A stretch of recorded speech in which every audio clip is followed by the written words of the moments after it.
Between the cosmic wake of 1,000 solar nightmares, chaos will reign eternal!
det måtte bare brenne noen bestemødre. Nå som alle sammen er her, så kan vi snakke om angrepet vårt. Ok, men for det gikk jo supert sist gang. Galleriet er tatt. Yeah! Men noe som ikke gikk bra. Du, Ultraven, du forlot posisjonen din. Det var litt kringles av deg. Why did you do that? Why did you do that? Dere så ikke hvem som kom ut fra hovedbygget. Vi har en mye større trussel her enn noen gang før. Tror dere at Questlords of Stibberness er farlige? Det er ingenting i forhold til denne helten. Kun 2 ganger har jeg blitt overvunnet. John McHammer er død, men han her, Angus MacPfyre den 13., har viljestyrken og makten til å drepe oss alle. Jeg forlot min kampposisjon for å inngå en dødelig kamp mot denne trusselen. Og klarte du å drepe han her? Nei, Supereven avbrøt oss. Han slapp unna. Hva? Skjønner dere ikke? Jeg drepte Johnny McHammer for dere, og nå er basically en yngre versjon av han kommet for å hevne seg. Hevne seg? Hevne seg på hva? Meg. Jeg angrep hans univers. Det høres jo egentlig som ditt problem.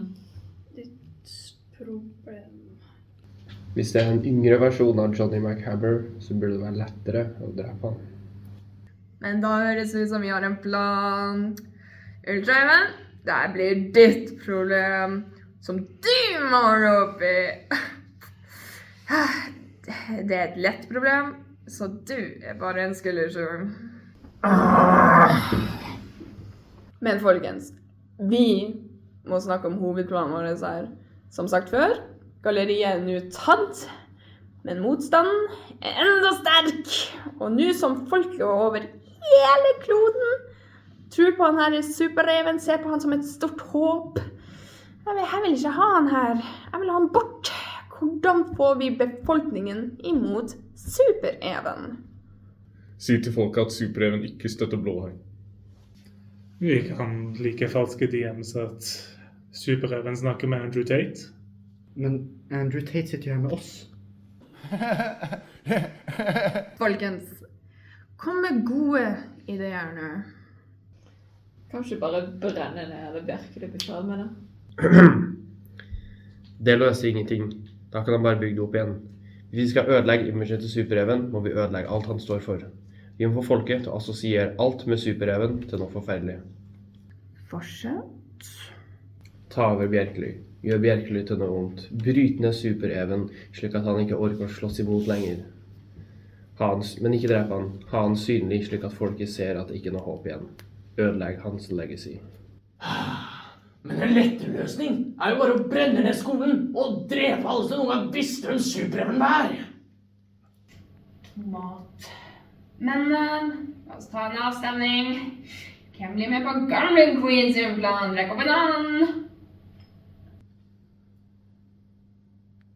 Som jeg tror meg. Men da blir det Goblin Queen sin plan vi går for. Møtet er hevet.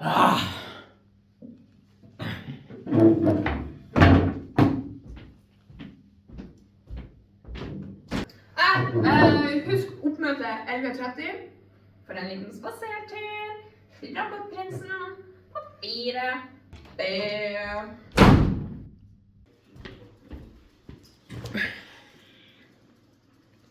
Ancient Crystal Galaxy på pulten der. Hvem er den ondeste i landet her? Det er deg, å mektige magus bundet til mørket. Men nå, jeg trenger råd. Angus MacPfyre har ankommet dette universet, og han har tenkt til å hevne seg på meg. Hvorfor ikke bare drepe han med en gang? Nei. Det blir alt for mildt.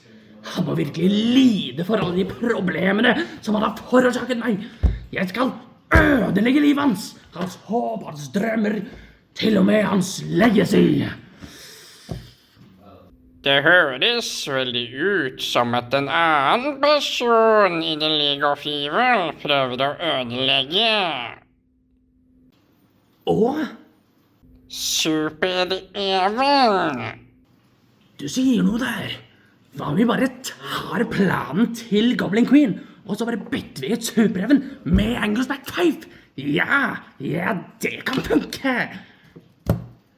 Du kom på planen helt selv, o mester av mareritt. Ja, da må jeg bare finne ut hvordan jeg skal gjøre det.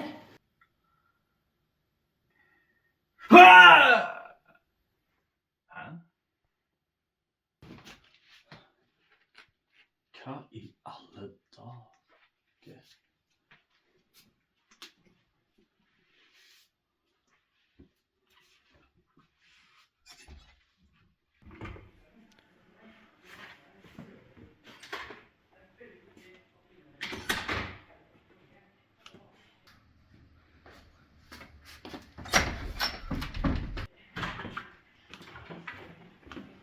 Angus! Relator? Relator? Shit, det er jo deg, men du ser jo annerledes ut. Ja, jeg døde jo siste gang du så meg. Men du står jo her nå. Er du ispanna? Jeg heter Relator 37 fast nå. Wow, ja, men hvordan kom du her, og hvor er her? Ja, dette er Land of Unicorns, et internat 1, 2 og 3. Når jeg døde, så respawnet jeg her, og dette er et hjemmeunivers. Men hva slags univers er det? Velkommen til univers 1993!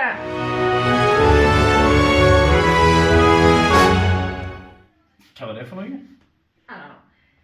Anyway, vi trenger din hjelp. Ultraven har virkelig gått amok. Men da er det bare at jeg er her for å bekjempe den. Relator! Hvor er du egentlig? Der er du! Angus, det er våken! Halla! Velkommen til univers 1993! Ja, det er lyden igjen. Merker du? Jeg er så glad du overlevde kampen. Vi trenger virkelig all hjelp vi kan få mot The League of Evil. Ja, men det jeg lurer på. Kampen var jo for mange måneder siden. Hvor har du vært? Etter Ultraven unnslapp meg i forrige kamp, så følte jeg etter han gjennom en portal. Og der møtte jeg min slekt. Anstrutor McFife og Johnny McHammer. Kjenner du Johnny McHammer? Ja, jeg gikk i lære under han i et par måneder, men så han forsvant plutselig. McHammer er død. Ultraven. Ultraven. En av grunnen til at den jævlen skal bli banket opp. Men dere, vi kan ikke ha gangmøte nå. Blir dere med på internatmøte, eller? Bli med, ja. Kom igjen.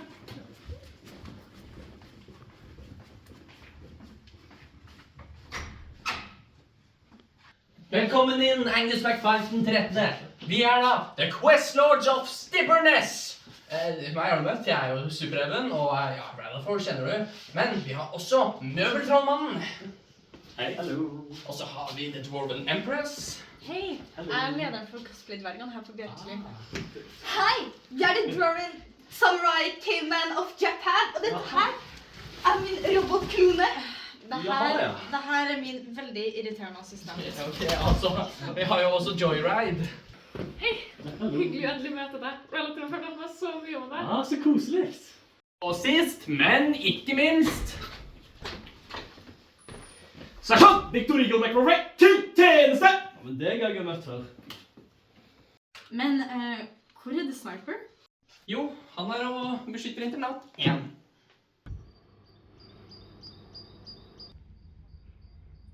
Da kan vi sette oss ned.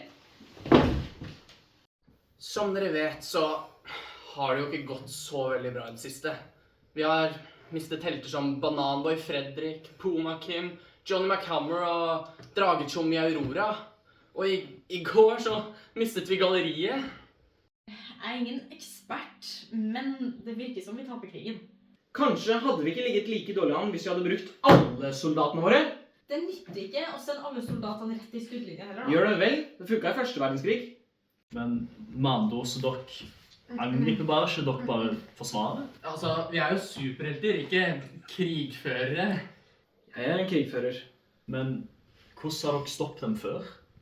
De superskurker, så de har en sånn ond plan. Og vi skal stoppe den planen, men vi klarer ikke å stoppe den. Ultraeven. Plutselig så kom han ut av en portal I spillutvikling. Han gikk på en rampage, der han drepte mange helter I trening. Han sprengte Johnny McHammer med en atombombe, inngikk allianser med andre superskurker, og nå angriper de resten av skolen. Men hvordan vant dere den sist gang? Ved hjelp av den mektige Johnny McHammer. Men, ja. I likhet med 3 andre helter og mange soldater. Vi brukte ultraeven! Storm dem alle! Drep dem alle! Bli ferdig med det! Steng dem inn I IKEA. Men fokus, folkens. Vi trenger en faktisk plan. Men jeg ser på kartet at vi internat 1, 2 og 3 og mediebygget. Ja. Men hva med internat 4? Vi skal faktisk dit nå. Det eies av han med den største hæren på Bjerkeli, nemlig robotprinsen av 4B.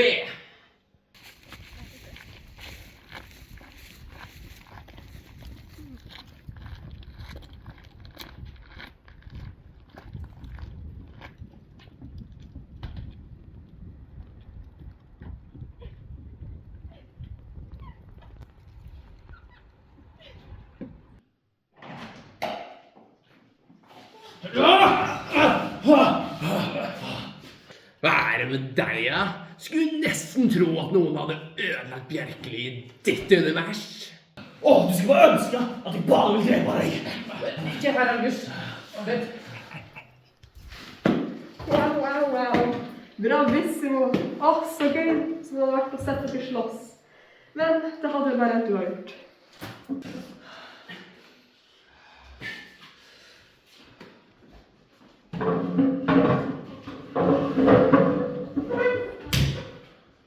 Wow, se på det her. Mange mektige folk, alle som I ett rom. Lurer på hvorfor dere her. Du sendte en invitasjon om mulig allianse. Men vi hadde jo ikke regnet med at du skulle sende den til begge sider. Ja, dessverre. Hadde håpet at dere skulle klare å utslette hverandre, men det tar for lang tid.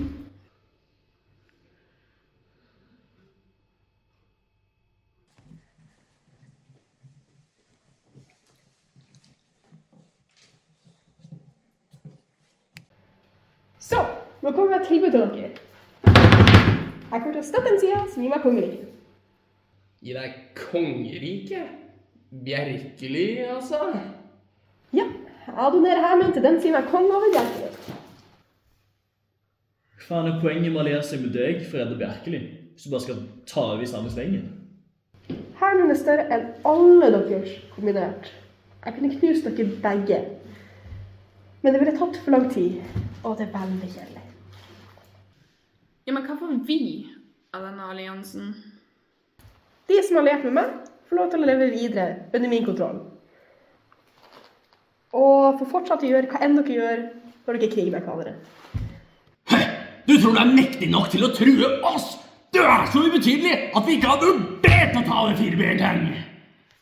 Du, Ultraeven. Hadde du vært en leder, ville jeg torturert deg til døden for å hevne din søsters død.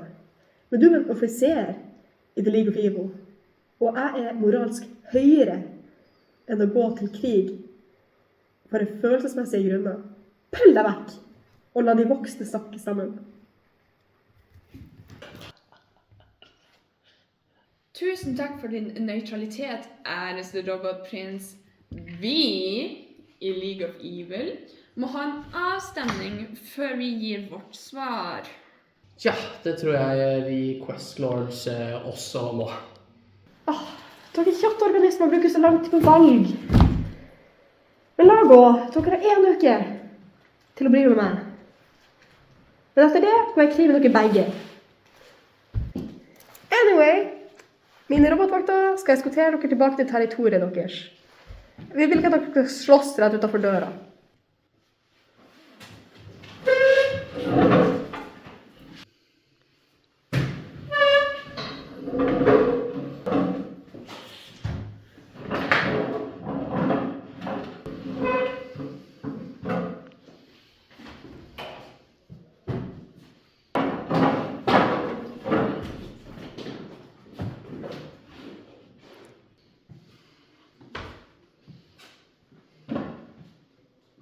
Ancient Crystal Galaxy på pulten der. Hvem den farligste i landet her? Det deg, kongen over trollmenn. Jeg trenger nye råd. Robotprinsen av 4V har tilbudt hæren sin til de som kan gi ham Merklu. Den hæren så stor at vi ikke har sjans til å slåss imot. Men hvis han får Merklu, så ødelegger jo det planen min om å ta hjem på Angus. Men da tenker jeg, hva hvis jeg hadde hatt en like stor hjernedød hær som Robotprinsen? Med en like stor hær, så kunne sikkert du tatt over Bjerkeli. Ha! Det jo akkurat det jeg sier. Jeg smart, ass.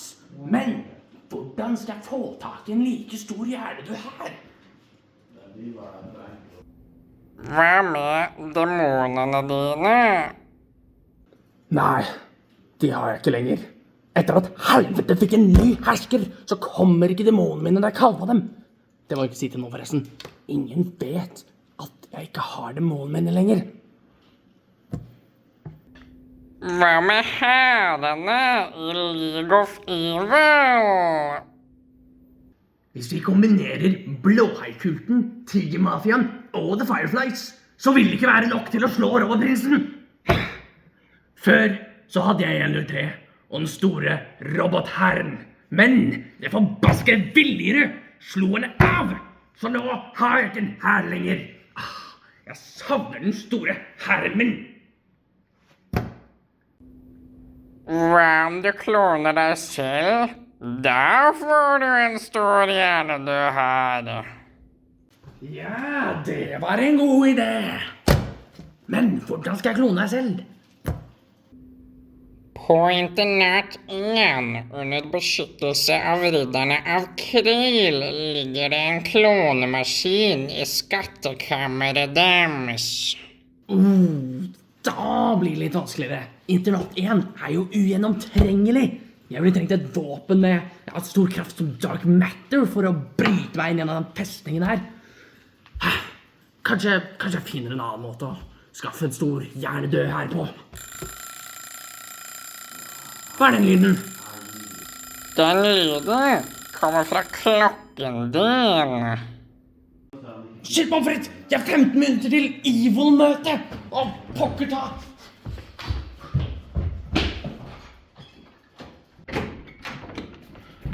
Jeg er for sen! Du akkurat 15 minutter for sent på møtet! Gjett hvem som har mest av stemmeretten! Ja, men Ok, hva har jeg gått glipp av? Flertallet hjernedød. Hysj! Det var en helt demokratisk avstemning. Demokratiet kunne brenne i helvete. Hei. Demokratiet har ingenting i helvete å gjøre. Kan noen være så stille og fortelle meg hva i helvete det er som foregår? Don Diablo Gado, kjør på. Det blir for dumt.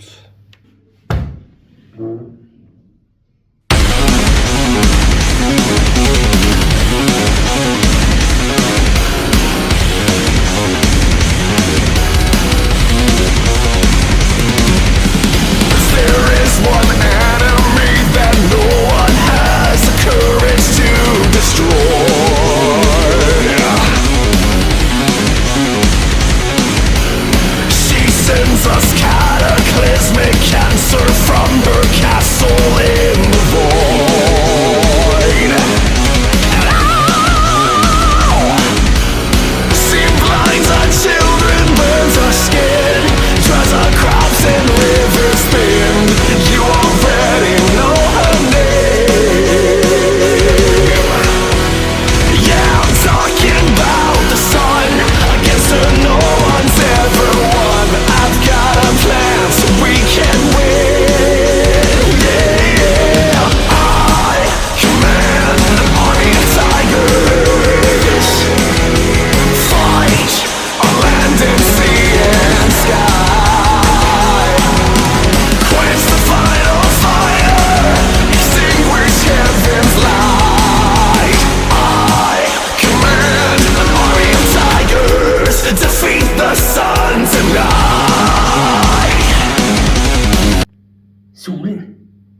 Solen! Ja. Solen skal dø. Ja, men da dør vi jo alle!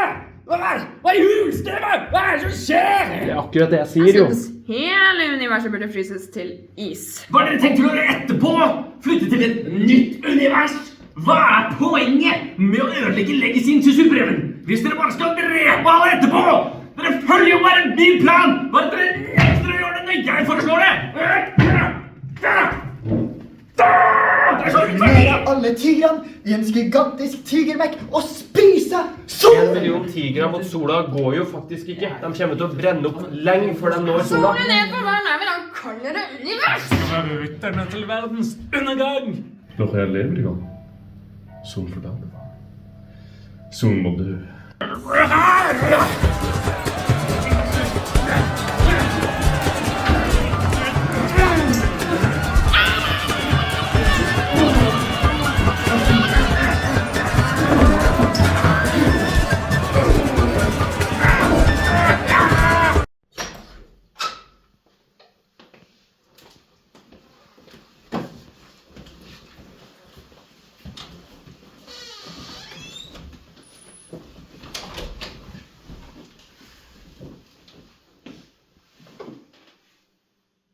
Ok, dere, nå er vi samlet igjen. Hva synes dere om dette forslaget til Rollprinsen, egentlig? Nei! Hallo, vi kunne ha spart mange liv. Vi gir aldri opp! Jævla amerikaner. Amerikanere står for 90% av verdens økonomiske kollaps. Uansett, flertallet sier nei, så da blir det nei. Men hvordan skal vi ellers klare å vinne denne krigen? Hallo, vi må inngå fred. Vi kan ikke miste enda flere liv i denne krigen. Ulltreven kan ikke gå fritt. Han skal straffes for alt han har gjort. Napalbombing høres bra ut. Vi må lete etter en magisk gjenstand som gir oss kraften til å vinne. Vent litt, du sier noe der. Har dere hørt om Starlords of Eternity?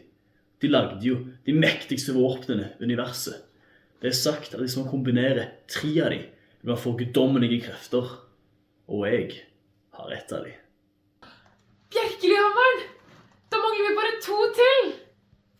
Ulltreven har jo også et av våpnene. Han har det Knife of Evil. Da må vi i hvert fall forhindre at han får tak i en til. Hvis jeg husker riktig, så er den siste laserblasteren av Pit and Weem. Med 2 våpner burde man nok kraft til å slå Ulltreven. Men ingen vet hvor laserblasteren er. Jeg vet faktisk hvor laserblasteren er! Hvordan i andre dager vet du det? Jeg fant et gammelt kort når du låste meg inn på biblioteket i 24 timer. Nei, du. Jeg er uskyldig i alle anklagelser. La meg gå og hente kartet!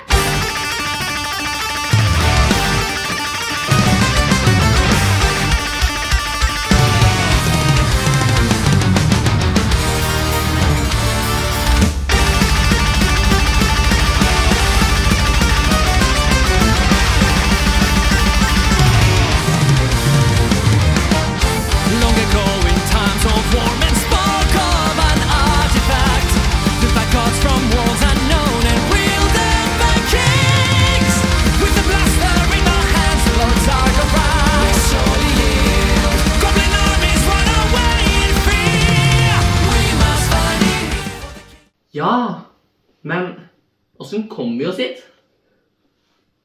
Dvergene kan bygge en portal! Jo, det kan vi. Det skal være en sånn greie der.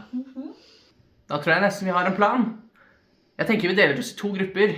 Den ene gruppen blir her og forsvarer internatene, mens den andre gruppa kan dra til Univers 1992 for å finne blasteren.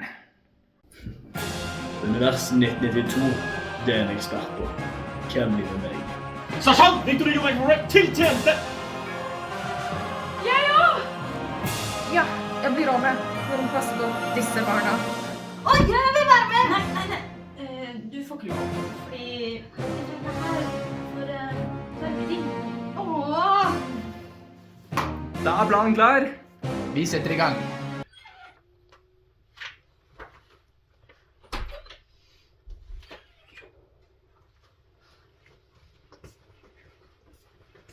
Hva gjør du?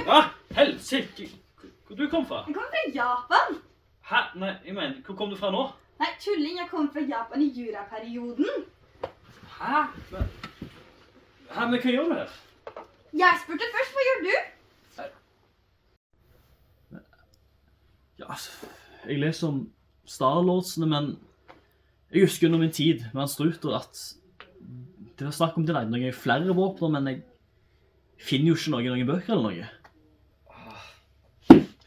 Jeg husker at det var noe snakk om at de lager en handske, eller noen rustningsdeler, men jeg er 100% sikker på at de lager et sverd som kan blokke alle slag, men jeg finner jo ikke noen informasjon, og jeg tror ikke jeg følte bra nok med, men det... Ja, da må du sove! Hæ? Du må sove slik at du kan drømme, for når du drømmer så kommer guden å fortelle alt du skal vite. Hva i alle dager er det du snakker om? Ja, hver gang jeg sover så drømmer jeg liksom om cosplayer som brenner. Hæ?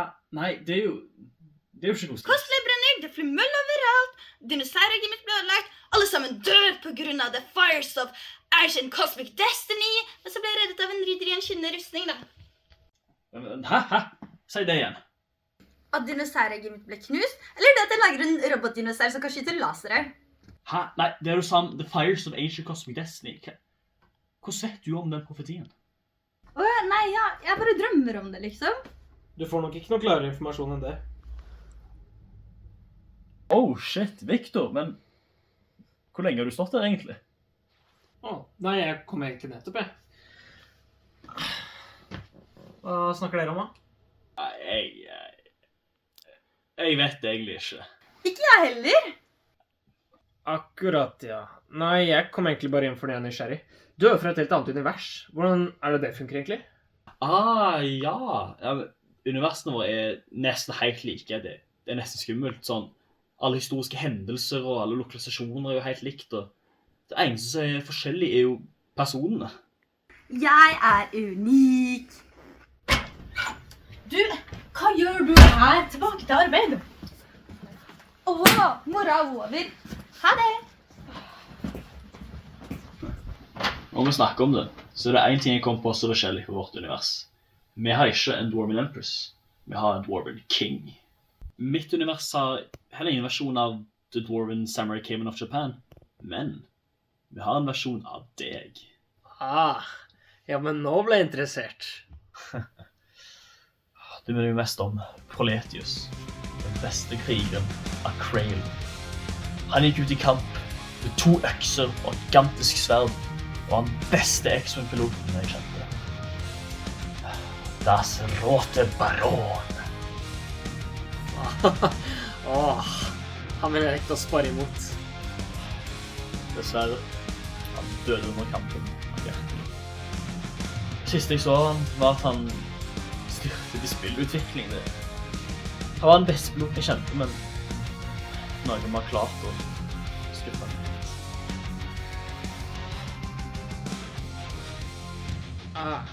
Ja, det er ikke gøy, nei. Han var en god kriger, men han var også en god venn.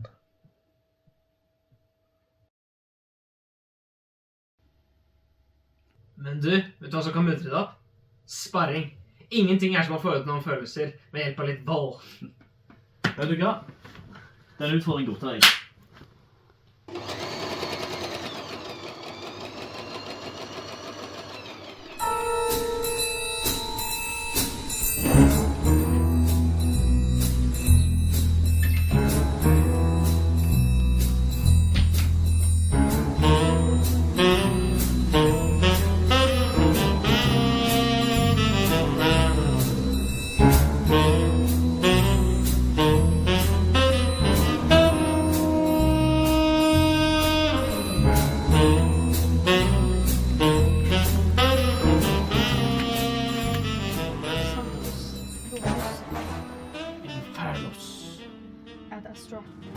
Jaha, ja.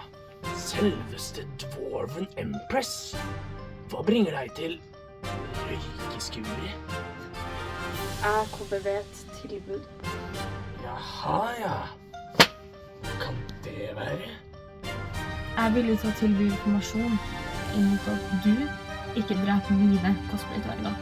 Og hva slags informasjon så viktig at jeg ikke dreper noen? Det bildet jeg sendte, det et kart til laserblasteren av Peter Wing. Hva?! Hva det du sier? Fortell meg, kvinne! Fortell at det ingenting, for du lover ikke drept dvergene mine. Nå tror du farlig her. Pass på så jeg ikke utsletter deg. Hallo, informasjon du trenger. Hvis du dreper meg, så får du ingenting. Hva vil du ha? En allianse. Jeg bytter side i krigen mot at ingen av mine dverger blir drept. Og jeg vil at The Firefly skal dø. Hun og hennes herr Anmøll skal ikke lenger få spise cosplays. Og det alt. Ingen makt, ingen penger, ingen ære. Du vil bare at dvergene dine skal leve. Ja, jeg verdsetter livet til mine dverger over all ære eller makt. Hallo, har vi en avtale? Avtale. Nå, gi meg informasjon. I morgen skal heltene samle seg i mediebygget. Ralator, Angus, Joyride og Victor skal reise til univers 1992 for å finne laserblasteren. De skal bruke den for å vinne krigen, og muligens oppnå guddommelige krefter. Celestial Flame. Dvergene mine har bygd en portal. Den tar dem rett til blasteren, men jeg har tuklet med koordinatene. I stedet for at de blir sendt til blasteren, blir de sendt til et tilfeldig sted. Interessant. Verdifull informasjon. Dette har vært mange dverger. Takk for nyttig informasjon. Vår allianse er trygg. Men gi meg mer info om du har det. Jeg trekker meg tilbake i skyggen.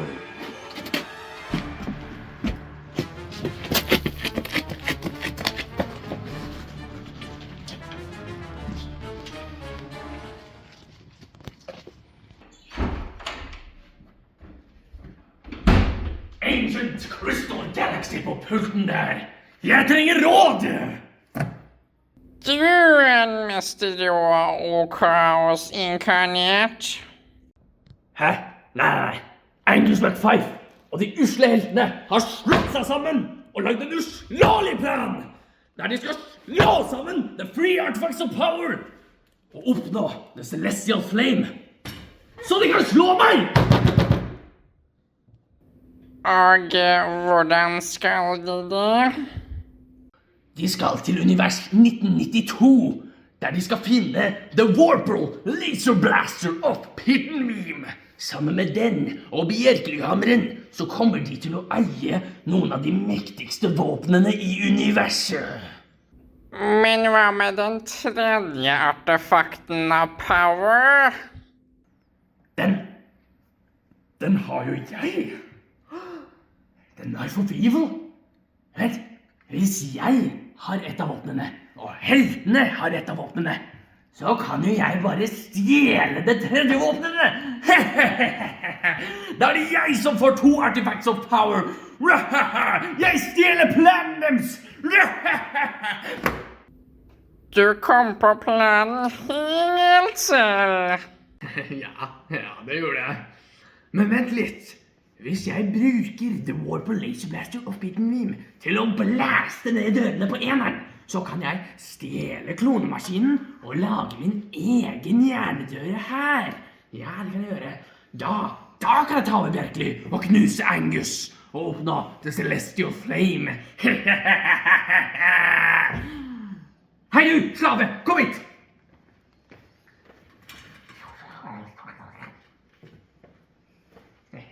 Da er planen klar.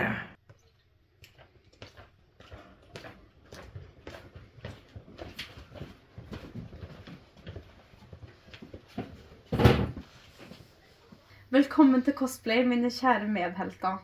I dag skal vi åpne vår nyeste oppfinnelse, nemlig Tur-Retur-portalen til univers 1992.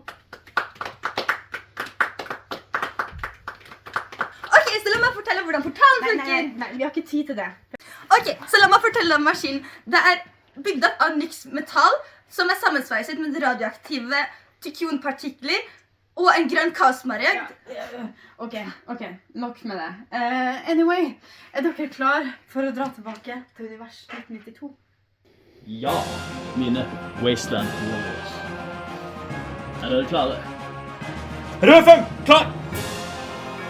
Rød 3, klar! Tall, klar? Ja, mine helter.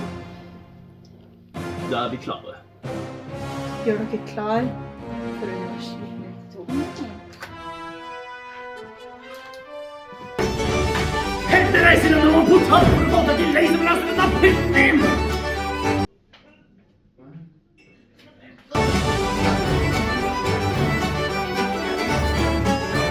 Og de skal bruke den til å redde solen.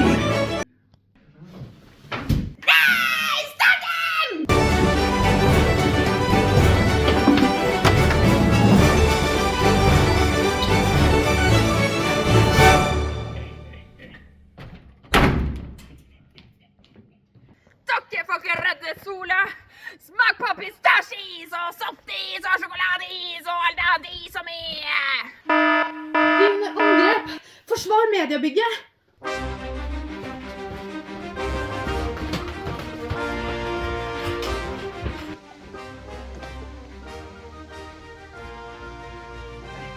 For en episk kamp det er på mediebygget, men jeg har en bedre idé. Jeg skal til internat 3, som nå ligger forsvarsløst og klar for erobring.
Stol på deg!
What's wrong? Jeg kan ikke fortsette.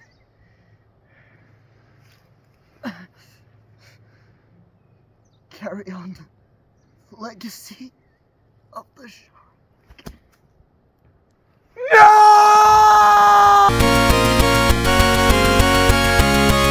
Vær veldig, veldig stille. Vi stjeler alle møblene på internat 3.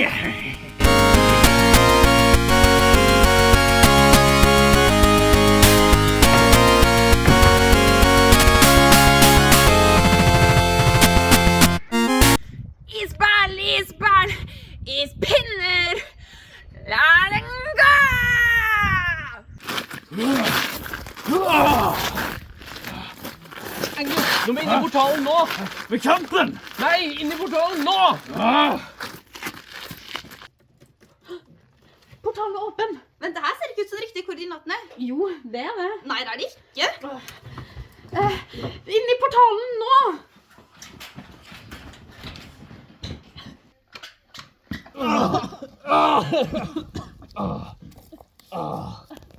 Nei, jeg har ikke Peter Wynn. Dvergen har bedratt oss. Her er ikke fiende. Her er en alliert.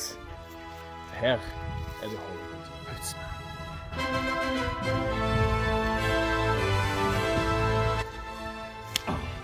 Vi er på jakt på hevn og smulstein. You win? I'm in.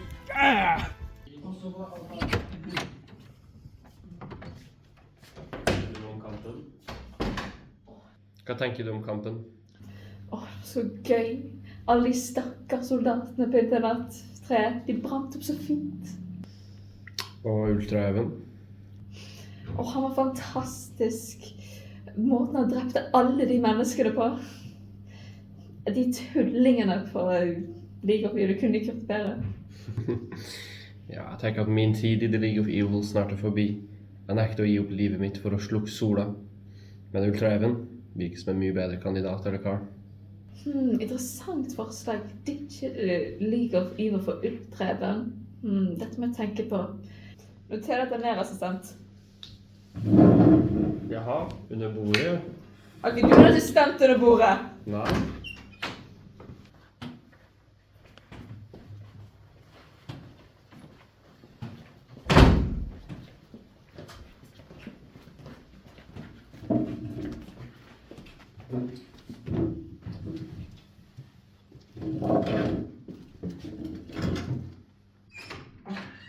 Ja, her er vi. Samlet igjen. Hvordan synes dere det gikk i denne kampen? Alle disiplene mine er døde. Alle blåøyne. Vi gjorde det så bra, men så kom de rydderne fra Karel. En som har drept et blåøy.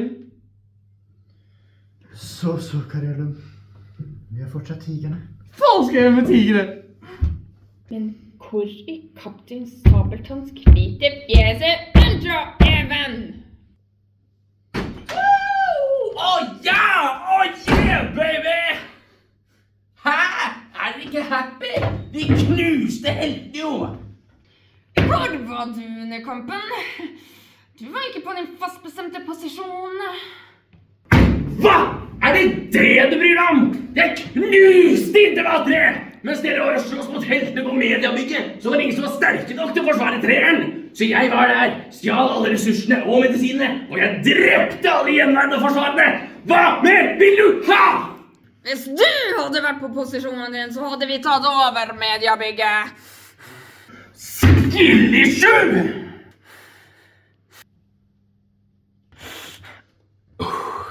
Vet du hva? Du har rett. Det var 100% min feil. Jeg skal gjøre det mye bedre neste gang. Jeg tror jeg går til skammekroken min, jeg.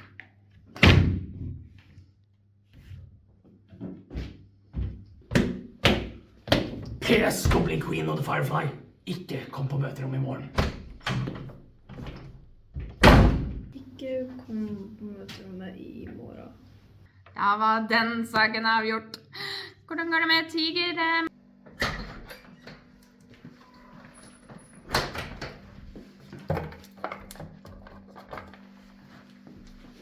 Hei. Hallo,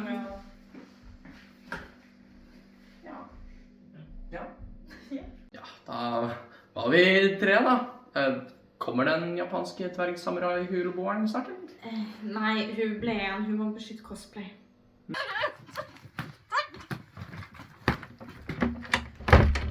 Men hva med The Sniper?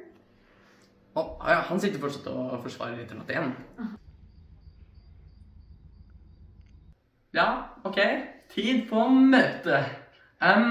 De stjal jo absolutt alt fra internatet vårt. Inkludert bordet. Bord! Oi, takk for bordet, Ulf. Vær så god. Takk.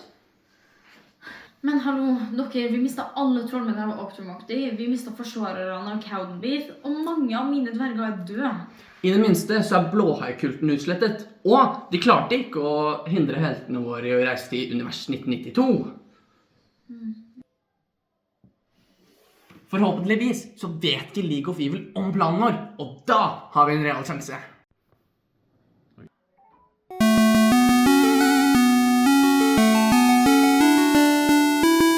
Skal du ta telefonen?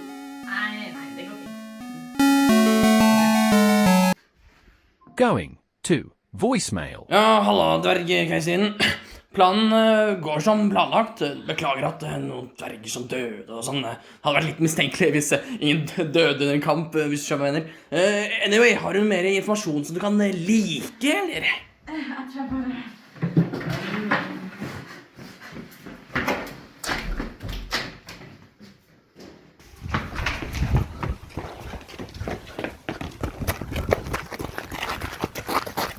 Stolte på deg!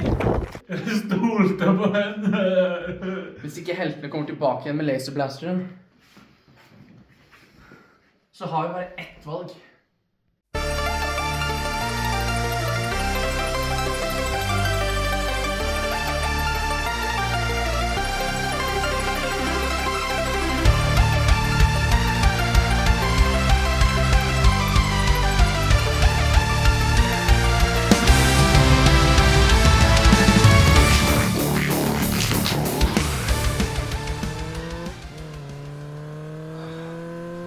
For å klage, men nå har vi kjørt i veldig lang tid. Dere ble teleportert langt vekk fra Pitten Dream, da. Hva kjent på at vi skulle bli teleportert så langt vekk fra Pitten Dream, da? Det virker litt merkelig at Warner Press skulle feilberegne koordinatene. Hun virker mistenkelig. Hun vil ikke bruke dvergen sin til noe som helst. Det eneste de gjør er å forsvare mediebygget. Bortkastet potensialet, spør du meg. Jeg tror det er skjebnen som sendte så langt vekk. Hadde vi ikke vært der, hadde vi ikke møtt Hollywood Woodsman. Tror du på skjebnen? Ja, hvorfor ikke? Siden vi fant The Spear of Destiny, så må jo skjebnen eksistere. Andre skatter! Fortell mer! Jeg har samlet sammen The Ark of the Covenant, The Holy Grail, 3 forskjellige kyberkrystaller, De vise stein, The Helmet of Domination og et hårstrå fra hodet til selveste Øyvind. What? Det er mange kjente skatter! Det har vært kjempegøy å jakte på sånne skatter. Du har sikkert gjort kule eventyrting, du også? Ja, det har jeg. I 1492 så reiste jeg over til Amerika og... Baby! USA! Og jeg kan gå hele kontinentet. I mitt univers er det USA. United States of Hoods! Der skapte jeg Hollywood, og jeg er den beste actionstjernen siden han der østerrikske bodybuilderen. Wow! Tenk å utforske et helt nytt kontinent. Det høres veldig gøy ut. Det er det. Hva har du gjort med Warfare? Jeg har vært med i hver eneste USAs kriger, til og med før jeg var født. Hold on. Min første krig var i Vietnam. Der lærte jeg en viktig lekse. Det beste svaret på alle problemer er enten å skyte det, brenne det, eller sprenge det i fillebiter. Så var jeg i Irak, deretter Afghanistan. Men min favorittkrig, det må være når jeg var med Broforce i Irakistan. Irakistan? Eksisterer det da? Ja da. Det er like ekte som at kommunister oppfant kommuner. Hva faen ler dere da? Tøff i trynet her. Hva har dere gjort da? Kortstraksskapet ved Star-Lords. Jeg har løpt 36 liv før dette. Jeg har glemt mer enn dere har gjort det sammen. Nå skryter du fælt her, alle to. Husk at du har dødd 36 ganger også. Hva med deg da, Angus? Hva er det du har gjort? Ja, nei, jeg har beskyttet Bjerkeli hele livet. Jeg har slåss mot demoner på Mars og drager på månen, men det er jo ikke store greier. Jeg er Bjerkelihammeren, det mektigste våpen i eksistens, men den ene gangen jeg hadde en seriøs trussel å slåss mot, så klarte jeg ikke å beskytte Berkeley. Vel, hvis det noe jeg har lært i mine 36 liv, så det at selv om man feiler, så gir man andre opp. Av og til så føles det som man har tapt alt, og det ingen utvei. Men da har man venner for å hjelpe deg. Du var ikke alene å tape i det slaget. Det var min idé å sprenge The Warlock for å stoppe ultrøden. Men det var litt skyld i at slaget ble tapt. Du klarte i hvert fall å stoppe han fra å ødelegge universet. Du hadde sjansen til å knuse han for godt, men så jeg ikke på brystkassen i stedet for hodet. Du må alltid dobbelttappe, Angus. 2 skudd i hodet og 5 i kroppen. Ja, dere overlevde i det minste kampen. Jeg ble spist av Corvillia.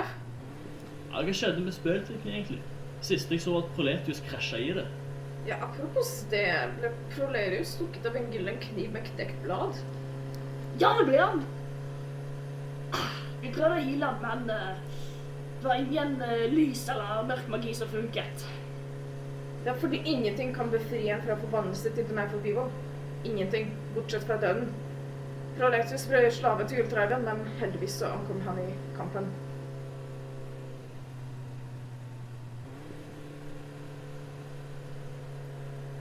Han Proletius, er det han du sammenlignet med?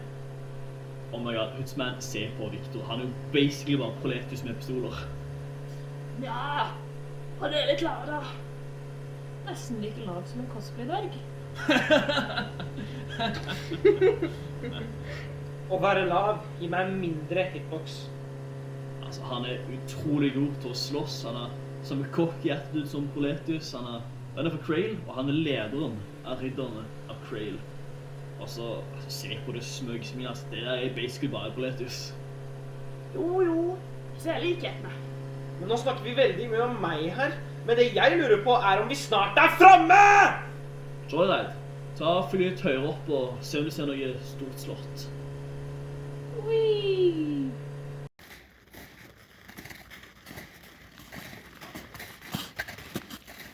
Det var en fin plass. Den kan vi slå oss ned i løpet av natten.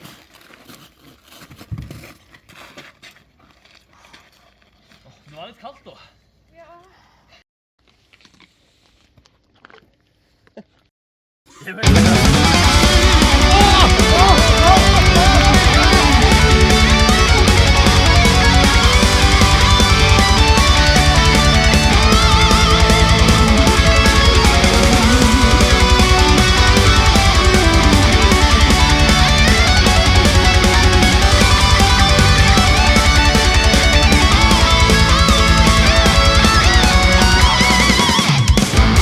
Remember the days long ago when we fought side by side.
Er du sikker på at vi skal alliere oss med Ultraven? Det virker litt uforutsigbar. Ja, det virker kanskje litt sånn. Men alt han gjør jo for å nå hovedmålet sitt. Så lenge vi går ut ifra det, skal det være ganske lett til å bruke han til vår fordel.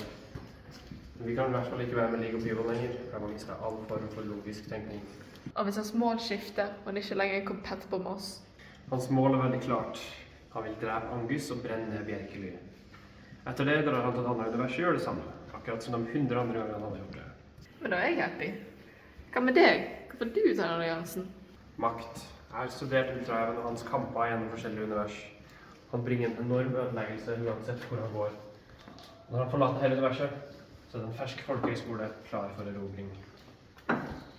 Tror du at jeg kommer til å gi deg et univers hvis du er hans alliert? Trolig ikke, men vi kan jo si at jeg blir igjen her i universet for å passe på at ingen søker hevn. You know, hvis jeg har tilgang til portalen på spillutvikling, så kan jeg tilgang en gigantisk hær av Fireflies, og da trenger vi ikke å alliere oss med Ultraven. Men da må vi fjerne Ultraven fra spillutvikling og slåss mot League of Evil. Tør du å slåss mot begge alene?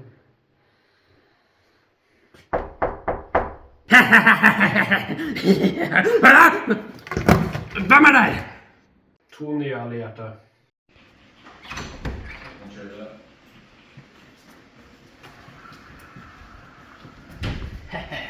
Goblin Queen og Firefly. Dere sier dere er nye allierte? Altså, jeg skjønner jo at dere vil være allierte med selveste meg, men hvorfor nå da? Vi nekter å bli dratt ned i døden av The League of Evil. Og jeg vil så brenne ned i universet, spesielt cosplay, fordi at kostymet smaker så godt. Ja, så da kommer dere altså til meg, den mektigste i hele universet. Ja, dere har jo vist dere brukbar i kampen om Count Beef, så jeg tenker en allianse mellom oss tre, det kan funke bra. Ja. Avtale.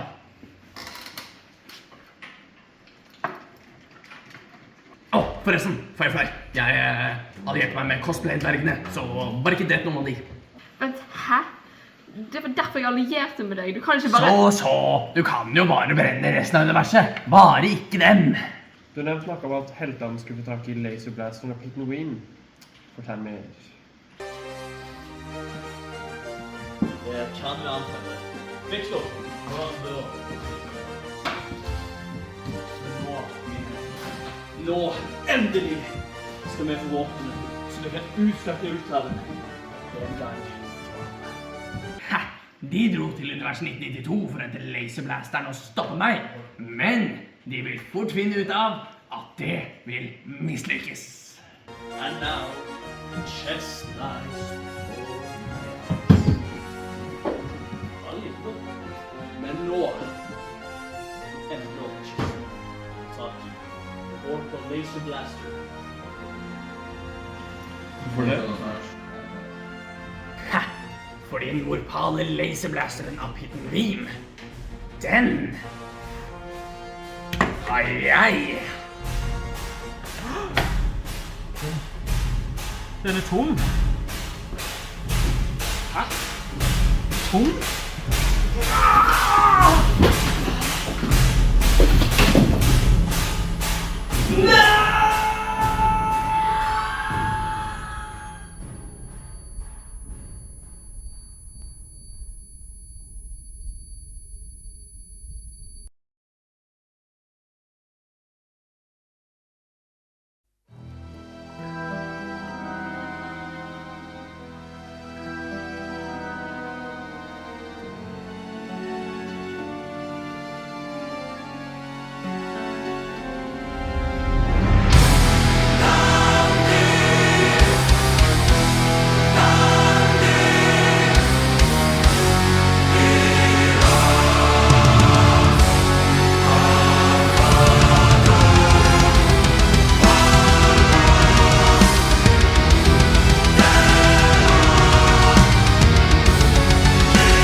get ready for the fight.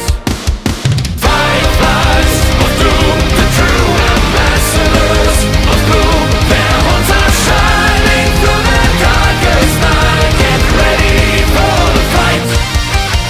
Fireflies, fireflies, fireflies, fireflies of doom. Fireflies, fireflies, fireflies, fireflies of doom. With eyes of burning hell flames, they are heralds of the end. Their stings breathe death and great hate. There is no way to defend. Wearing from the abyss with radioactive horns and giant equine bodies like undead unicorns. But they are fireflies of doom, the true ambassadors of gloom. Their horns are shining through the darkest night. Get ready for the fight. Fireflies, fireflies, fireflies, fireflies of doom. Fireflies, fireflies, fireflies, fireflies of doom. Doom, doom,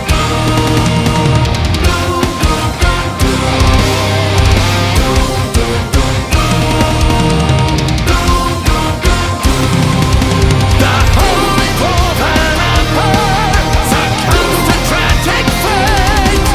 From mutant insect hellfire, no dwarf can escape. Fireflies of doom, the true ambassadors of gloom. Their horns are shining through the darkest night. Get ready for the fight. Fireflies of doom, the true ambassadors of gloom. Their horns are shining through the darkest night. Get ready for the fight. Fireflies of doom. Fireflies of doom. They are fireflies. Slutt med det! Det er for mange av dem! Å nei! Hvis The Fireflies kysser robotprinsen, så blir robothæren imot oss! And gasped. Go to sleep. There you will learn the secret of your Cosplay. destiny. Grandma. Only evil breaks the seal. Therefore take what the dwarven samurai cavemen have provided. Right fast on our laser dinosaur of steel.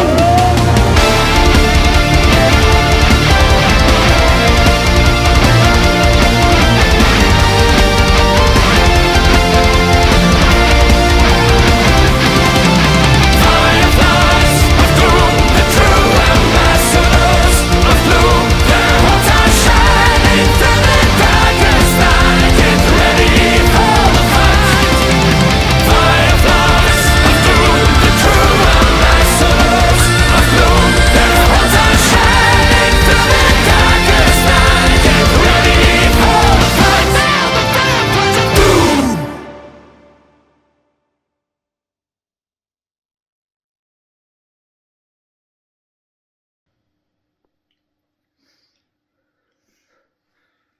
Ja, da var det oss igjen. De siste heltene. Er det noen her som har en idé på hva vi kan gjøre videre?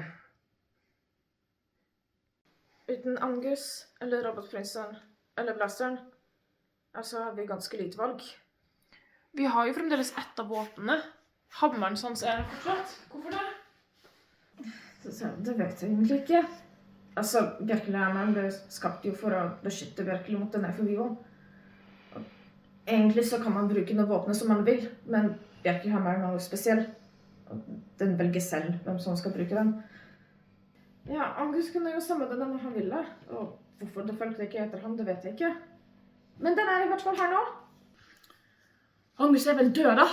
Det er jo derfor hammeren er her. Nei, jeg tror ikke Angus er død. Det er noe inni meg som sier at han lever.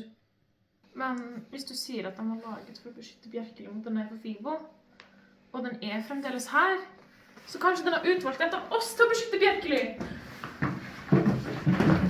La oss prøve å løfte den. Sikkert.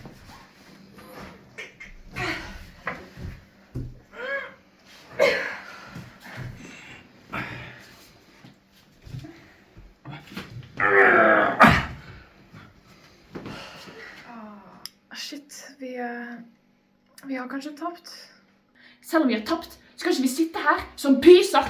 Jeg synes vi skal gå ut dit og slåss til vi dør til siste mann. Vent litt. Jeg kom på en plan. Jaha, ja. Så dette er helvete. Det var litt kaldere enn forventet. Det var stoler, det var dusjer. Ja, det her er virkelig helvete, altså. Ja, men... Hei. Hvorfor er det så mange stoler her? Hallo?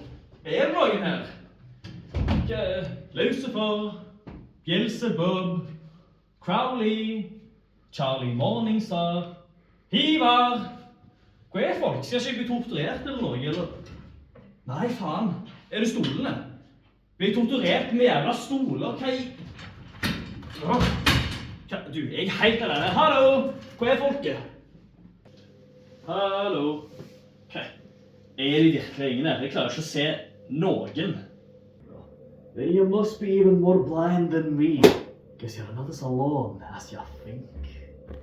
Ansprufter! Hello there, Angus McFly. Long time no see. Now, come join me. Take a seat.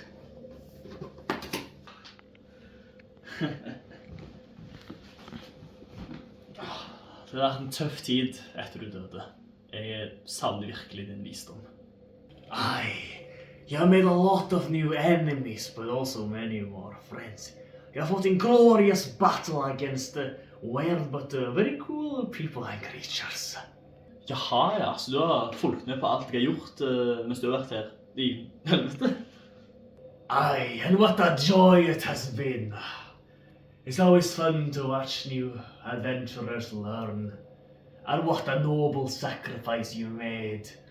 But unfortunately, that did not stop Ultraven. He is still alive. Jaha, ja.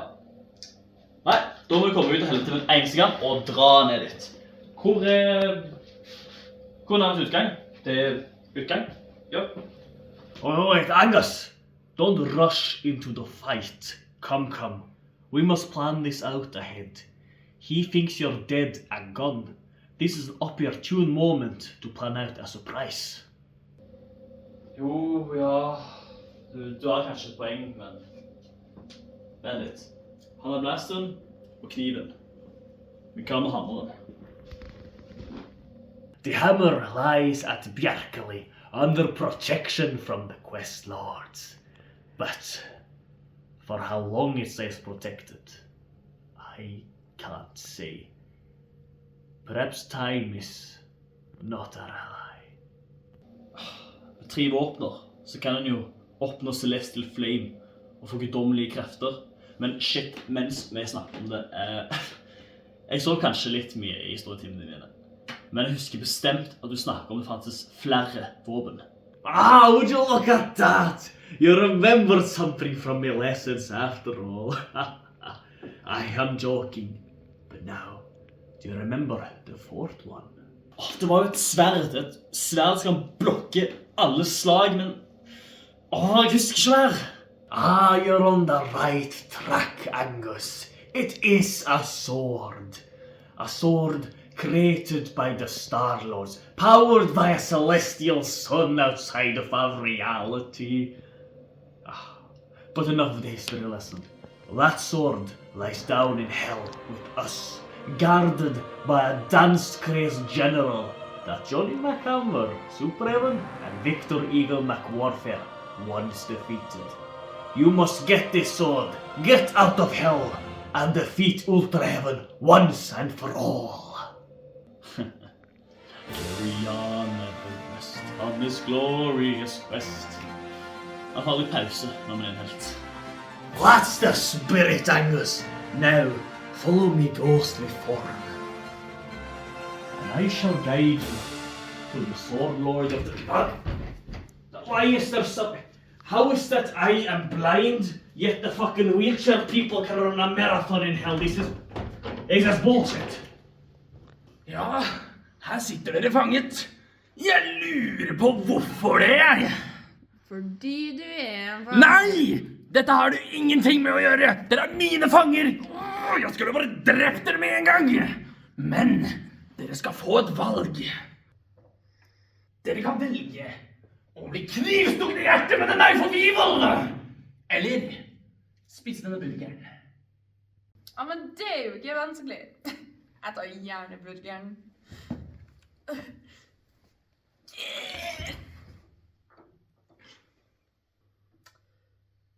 Kniv i hjertet høres ikke ganske bra ut akkurat nå.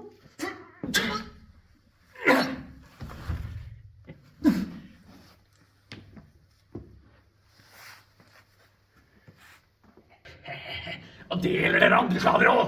Enten kan dere slåss for meg, eller dø! Mektig Ultraven, vi har et lite problem, ser du. Hva er det dere vil? Ja, nei, du har for sånn... Det er kanskje best at du ser det selv. Ja, kanskje best at du ser det selv, ja. Her er fanger. Når jeg kommer tilbake, så skal dere ha et klart valg. Eller så skal jeg flå dere levende!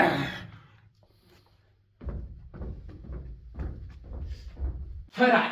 Vi kan kanskje ikke beseire dem lenger, men vi kan prøve å redde mest mulig folk. Her har vi en plan. Treningsrommet på Bjerkeli blir brukt som et fengsel for de som står imot Ultraven. Disse folka skal vi befri.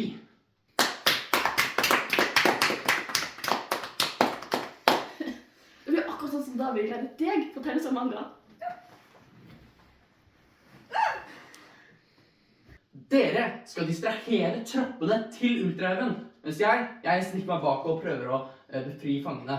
Det er kjempeviktig at dere ikke blir skadet eller blir tatt til fange, så dere skal bare distrahere dem, få dem til å løpe etter dere, og ikke inngå noen slåsskamper og begynne å slåss mot dem, hvis dere skjønner hva jeg mener. Det virker veldig risky. Det er veldig farlig å kaste stein på løpet av episode. Jeg liker det ikke, men greit da. Vi skal redde de som er igjen. Det her klarer vi! Vi skal fly sirkler rundt dem! Questlords of Steppernes. Questlords of Steppernes! Hold opp, vent litt. Det er jo Victor. Han kan jo ikke etterlate. Hva? Nay, he's a dead soul. We must continue on. Time is not our ally. We must get the sword and escape hell before it's too late. Jeg etterlater ikke vennene mine i helvete. Nei. Det var bare blomster. Hvor er ilden? Hvor er kulene? Kulene! Det er ingen eksplosjoner heller. Jeg klarer det ikke! La meg bli torturert istedenfor!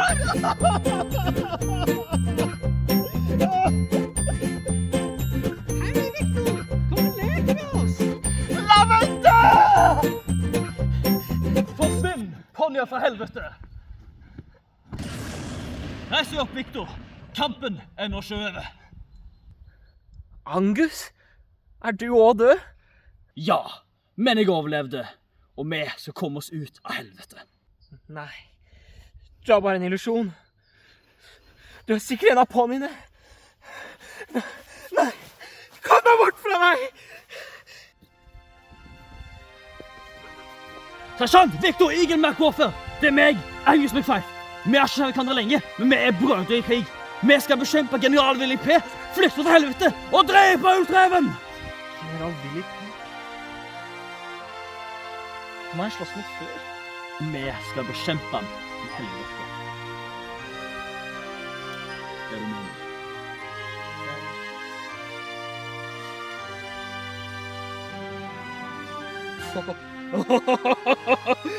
Helvete hadde meg nesten. Angus McFife. Jeg, Victor Eagle McWarfer, melder meg til tjeneste. Post mortem!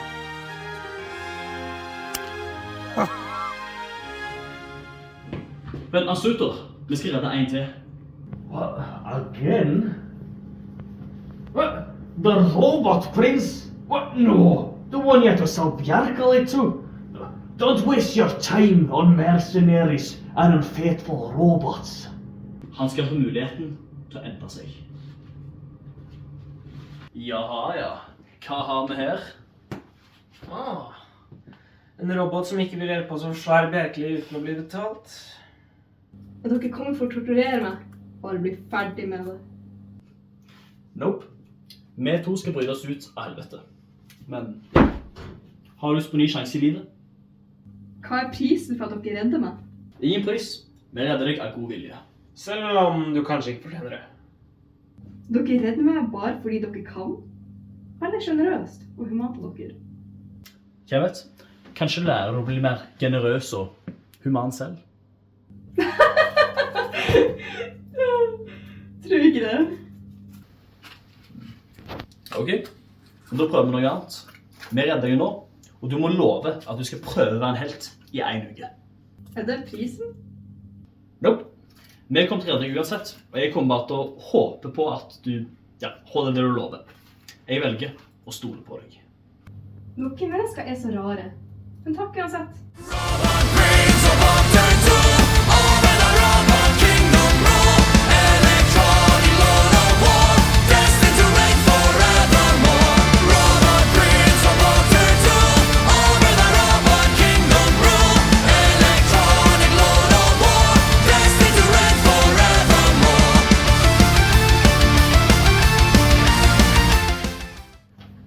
Hva skjer nå?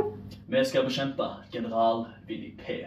Sword Lord of the Goblin Horde, Black Knight of the Dwarven Caverns, we must find the hidden way by the sword of the Lord of the Horde.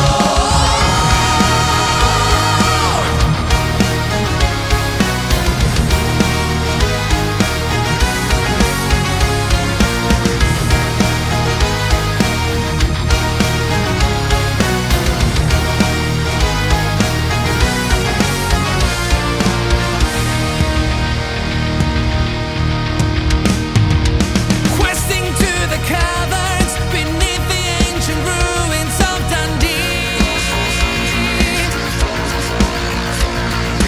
Nuclear devastation and toxic laser slime surrounding me. Warriors take heed. Mighty serpent leashes is guiding us below atomic stars. Right far behind me, we step inside the tunnels to the dark. No turning back. Led by ancestral light, the fire burning deep in my heart. To revive lost kingdom of life, the sword must ignite my path. Sword Lord of the Goblin Horde, Black Knight of the Dwarven Caverns, we must find the hidden way by the sword of the Lord of the Goblin Horde.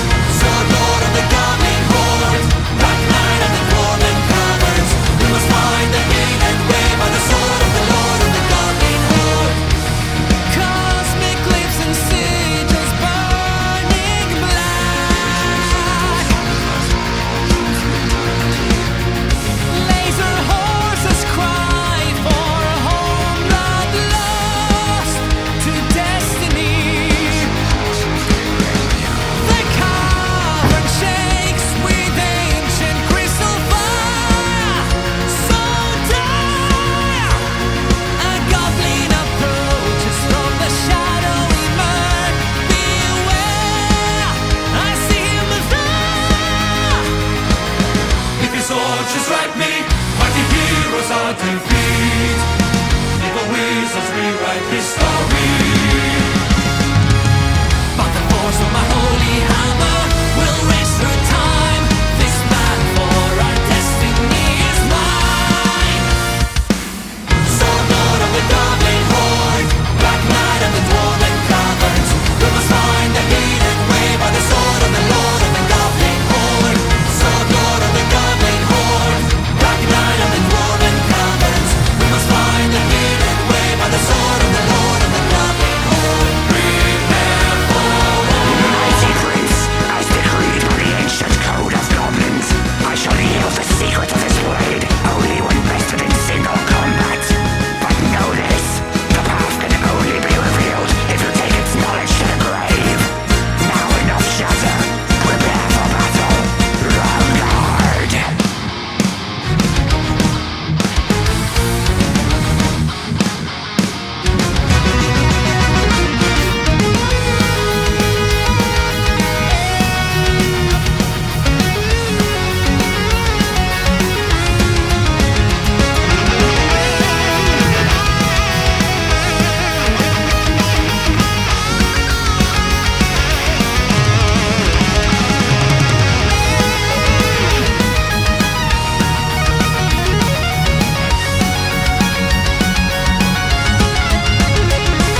Fanger av ultraven! Dere er fri! Skjønner, dere er fri! Dere kan flykte! Vent litt! Før dere drar. Ja, jeg skjønner jo hvis dere vil flykte for deres liv, så dere skal få lov til å gjøre det. Men hvis dere vil, har dere lyst til å være med og slåss mot ultraheven til siste åndedrag?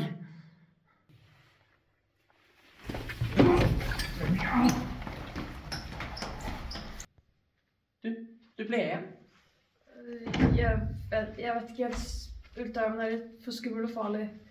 Husker jeg riktig nå, eller er ikke du assistent til The Firefly? Ja, Luke heter jeg egentlig. Men du virker da ikke som noe typisk Luke, du? Nei, det var bare tilfeldigheter som gjorde sånn at jeg ble assistent til en pyroman. Men takk for at du slipper oss fri. Ja, bare det som er rett. Men du, hvis du har lyst til å gjøre opp for din tidligere jobb, så kan du jo bli med oss. Vi står imot ultraheven uansett hva! Jeg tør ikke. Han virker ustoppelig. Hvordan kan vi slå av? Om vi vinner, det vet jeg ikke. Men vi lar ikke ultraheven ta ut Bjerkeli uten en kamp. Men, altså, jeg skjønner jo hvis du flykter for ditt eget liv. Jeg ønsker deg lykke til videre.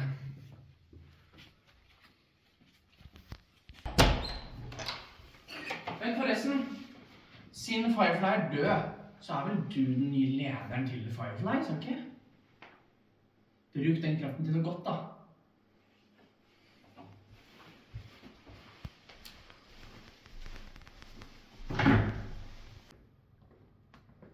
Hva er det som foregår her?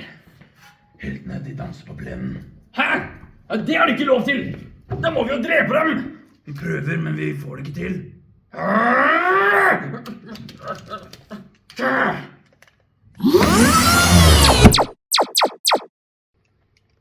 Se, de springer til granaten.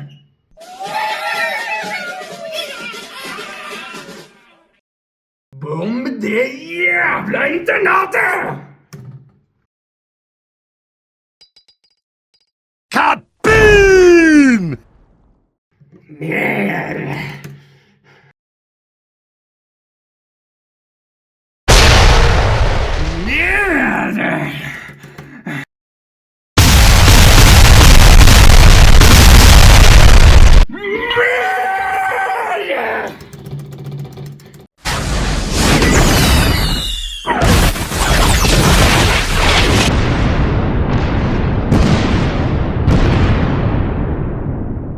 Hvorfor funker det ikke?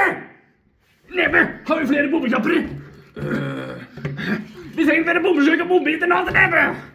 Det var nesten all ammunisjon vi hadde. Hold kjeft, din nisse! Alle tropper til angrep!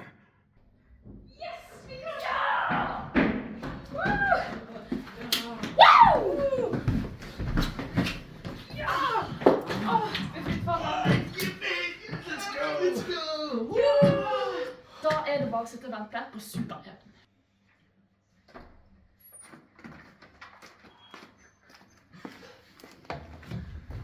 Fangene er befridd.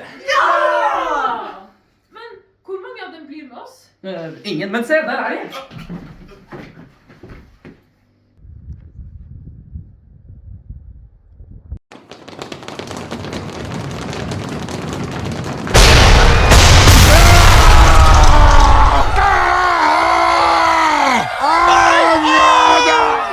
Det var den siste ammunisjonen vår. Men fangene er døde!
hammer of glory we will prevail.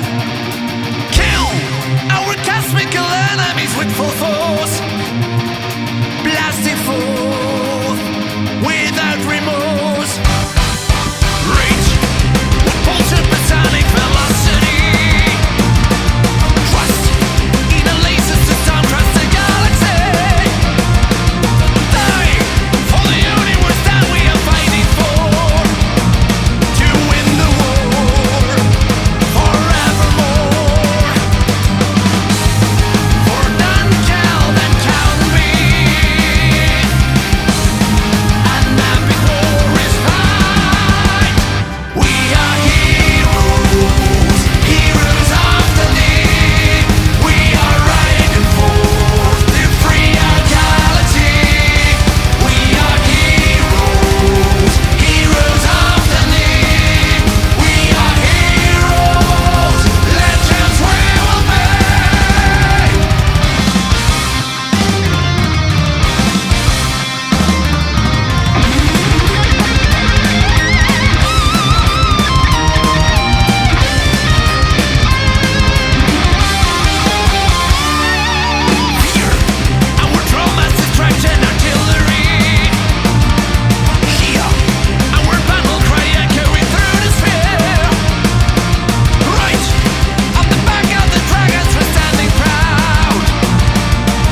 Yo, Mr. Christ.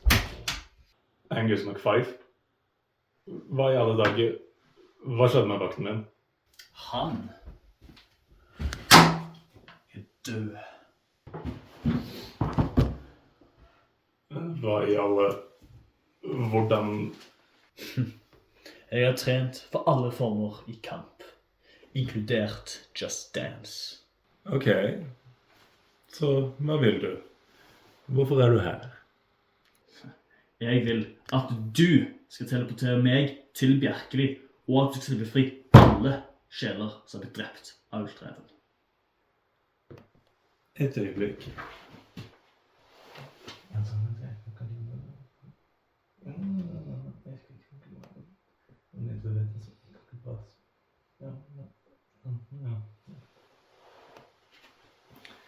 Ja, nei, sorry. Jeg kan sikkert teleportere deg vekk, men jeg kan ikke slippe fri så mange sjeler fra helvete. Pappa bare liker det ikke.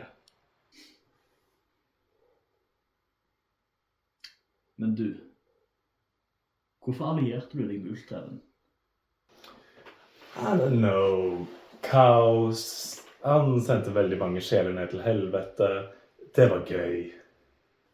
Men hva med nå? Nå bruker den her kloner. Kloner uten sjeler. Når de dør, så havner de ikke noe sted. Og nå som nesten all motstand er ødelagt, så det bare uskyldige og sivile igjen. Og dem sjeler, de havner I himmelen.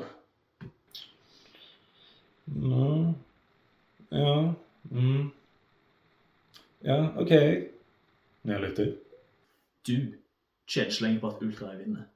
Du tjener på at han taper, og at en ny ond skurk kommer til makten. Ja. Så du kommer til å la en ny ond skurk regjere. Det virker veldig søs, Angus McMongus. Superskurker havner I helvete. Og jo flere av dem jeg dreper, jo mer sjeler får du.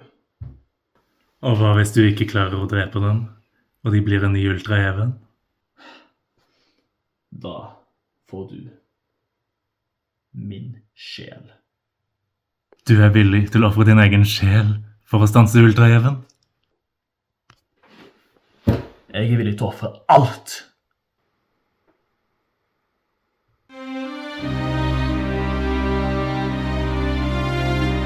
Mine!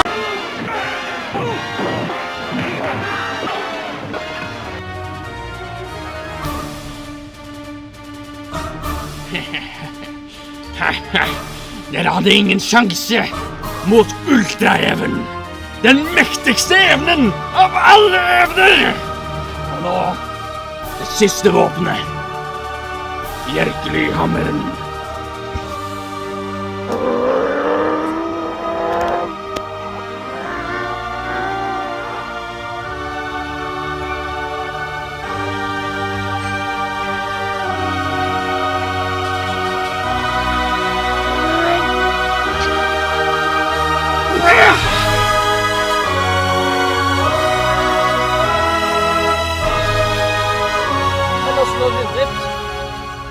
Så godt bare kombinere våpnen og drepe oss.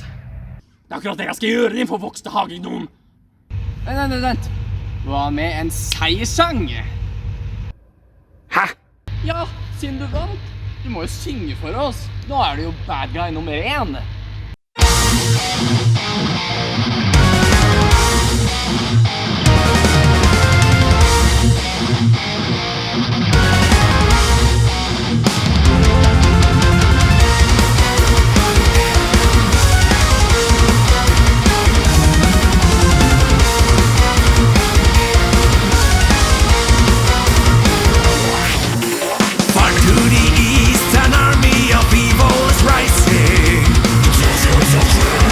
Under the spell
accuser of death and decay. Worship forbade.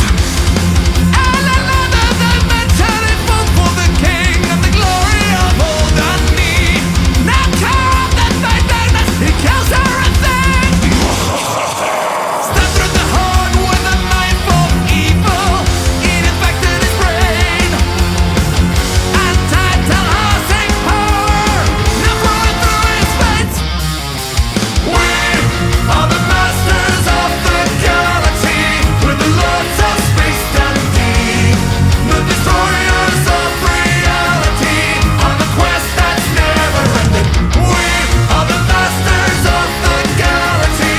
We're the lords of space and deep. The destroyers of reality. Knights of evil arise. Grandmaster Prolesius, dispatch your knights of evil to slaughter more peasants in Octamachdi. As you command, Lord Saberbrax, death gods of Krill, to battle!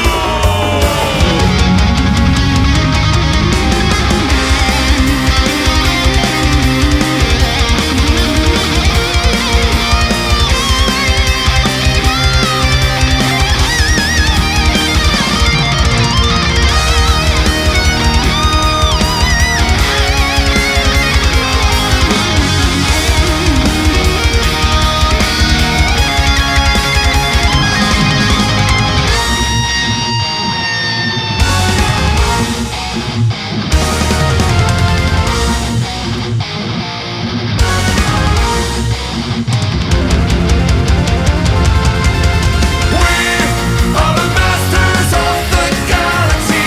We're the lords of space and deep. The destroyers of reality. On the quest for all eternity. We're the masters of the galaxy. We're the lords of space and deep. The destroyers of reality. Knights of evil arise. Arise.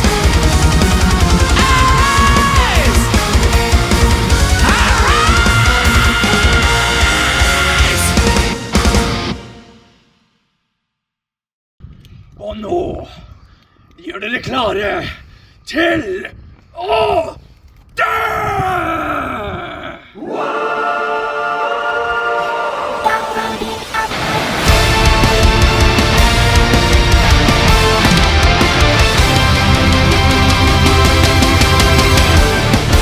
I have drowned in the fires, but haven't lost my soul. Fallen hero, a legendary born. Glory left my hammer,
The battlefield of Cowd and Beef fell silent as the black gates of the fortress of Krail opened wide.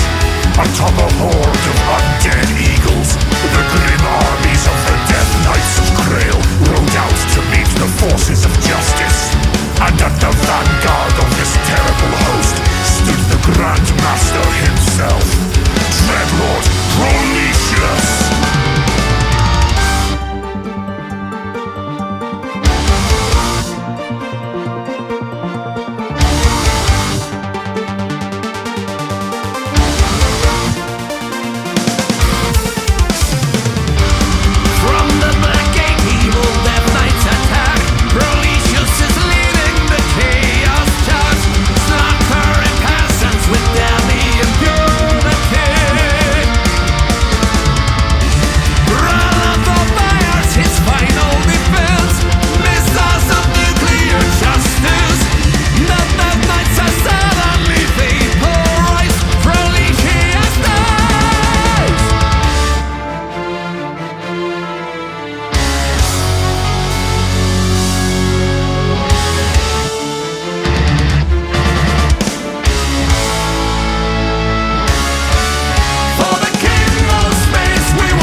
Comes a hero, mighty Hootsman.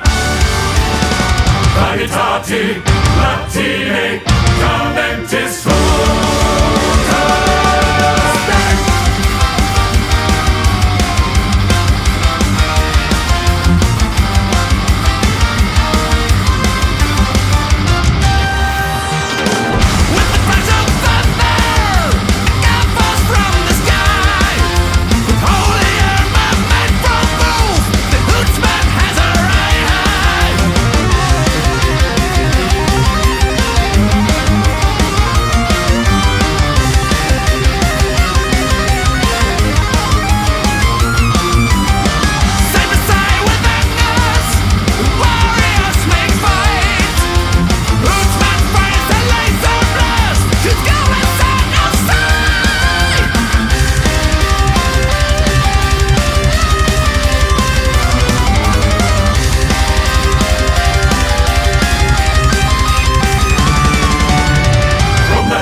Vanitati, Latine, Caventis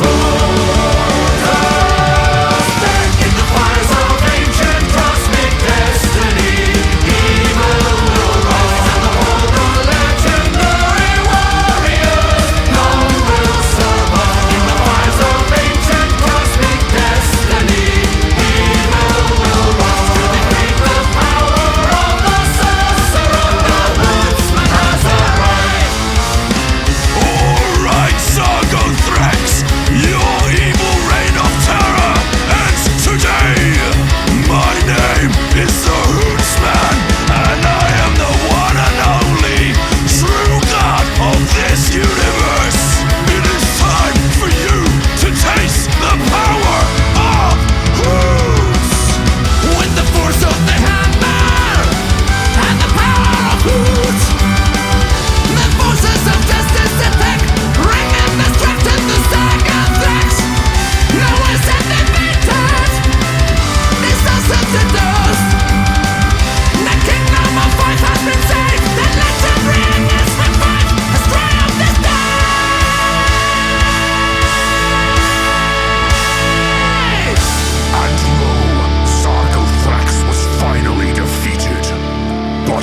epic final struggle with the Dark Sorcerer, the valiant hero Angus MacFife realized he had been impaled by the knife of evil. As he watched the lifeless corpse of Sargothrax dissolve into liquid dust, Angus knew that soon he himself would be corrupted by the dark power of that cursed blade. And so he resolved that he must make the final sacrifice for the glory